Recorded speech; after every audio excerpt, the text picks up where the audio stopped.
Yeah, but when I was listening to it with my stethoscope, there was definitely a murmur coming from one of the valves.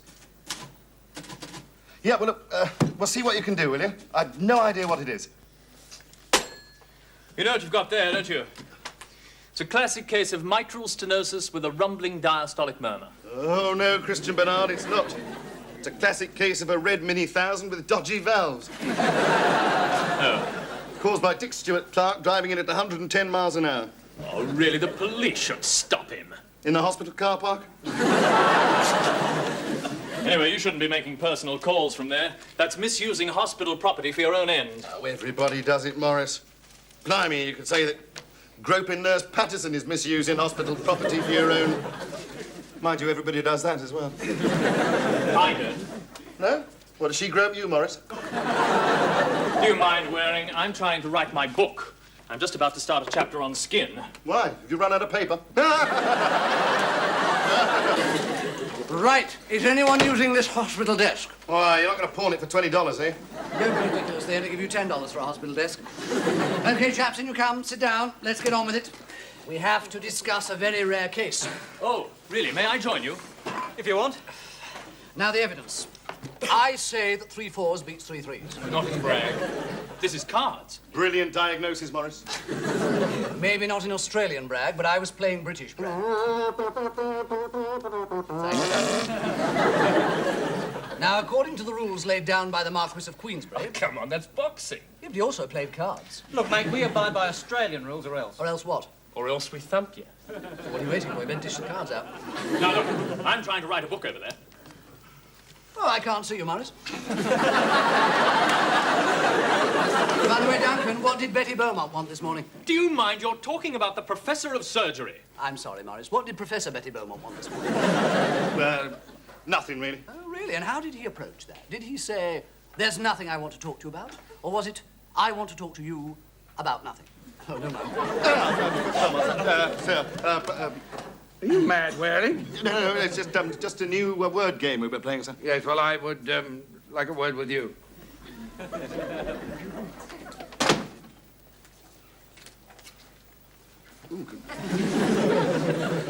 You remember what we were talking about earlier on? Oh, Mrs. Blair's fractures, yes. No, Dr. Waring's flat. Oh, that, yes. Yes, well, I think we should rewire it. What, my flat, sir? No, Mrs. Blair's fracture. Oh, yes. Don't tell us all about it. Mrs. Blair's fracture. No, your flat. Oh, my flat, yes, sorry. Yes, well, I'm ready to pop off now. The keys? Oh, yes, well, but, I mean, don't you think it's a little bit, No, I think it's a big bit, well, but I'll be back about 5:30. Oh, well, have a good journey.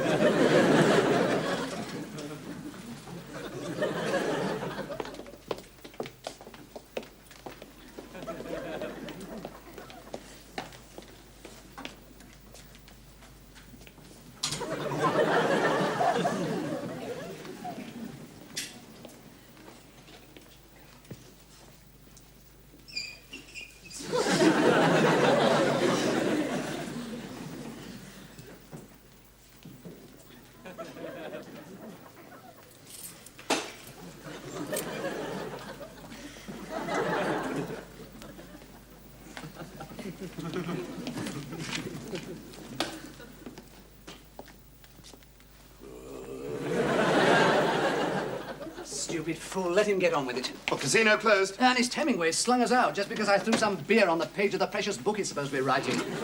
He was typing it at the time. Anyway, we're going back to my place. Eh? Oh, no, not my place. He said his place. It's the same place. Yeah, but I don't like gambling in my apartment. Oh, for crying out loud. Oh, no, since when? What about last Friday? You organised a strip Scrabble. I'll see you two back in the bar. Hey, how the hell do you play strip Scrabble? Oh, I don't know. Now, strip Monopoly, there's a terrific game.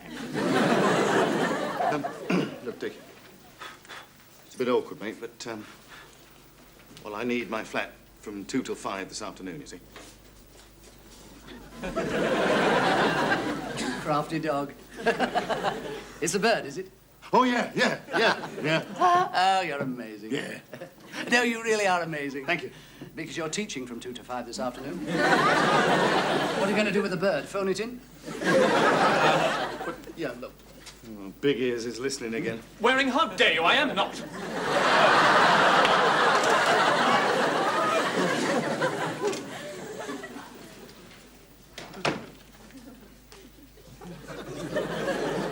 All right, I'm not using my flat, but somebody else is. Who? Nobody. You're really getting very vague, you know, Duncan. This morning, Beaumont had an urgent word with you about nothing. Now, somebody who is nobody is using your flat. What did Beaumont want this morning? Nothing. You can't even believe a word you... Just a minute. I know who's using our flat. It's Betty Beaumont, isn't it? No, shh.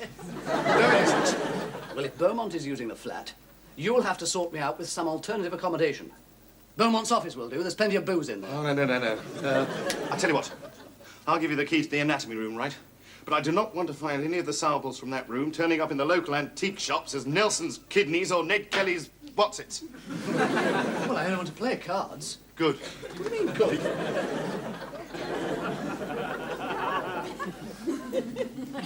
Check it for good work, Morris. There you go. Thanks, LB. You all right, Morris? Don't you dare call me Morris. Why, have you changed your name? The only time you ever call me Morris to my face is when you're trying to pull the wool over my eyes behind my back. What? Just what is Professor Beaumont doing at your place? Oh, I suppose little woodworm told you that, eh? I keep my nose to the ground. And your ear to the door as well. All right, well, if you must know, then, Beaumont is over at my place having a raging affair with one of the students. You see, he gets all dressed up in his surgeon's gear. She gets into the old nurse's gear with the suspender belt, black stockings. Then she says to him... Oh, pull the other one. How did you know, Morris?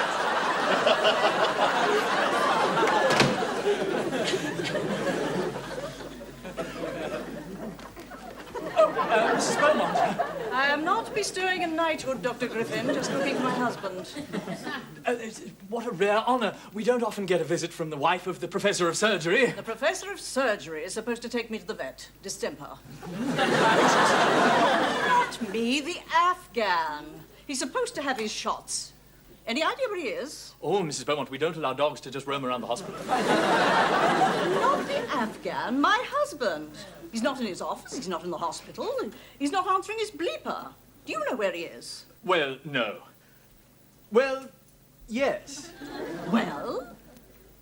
I could take you to him if you like. Thank you.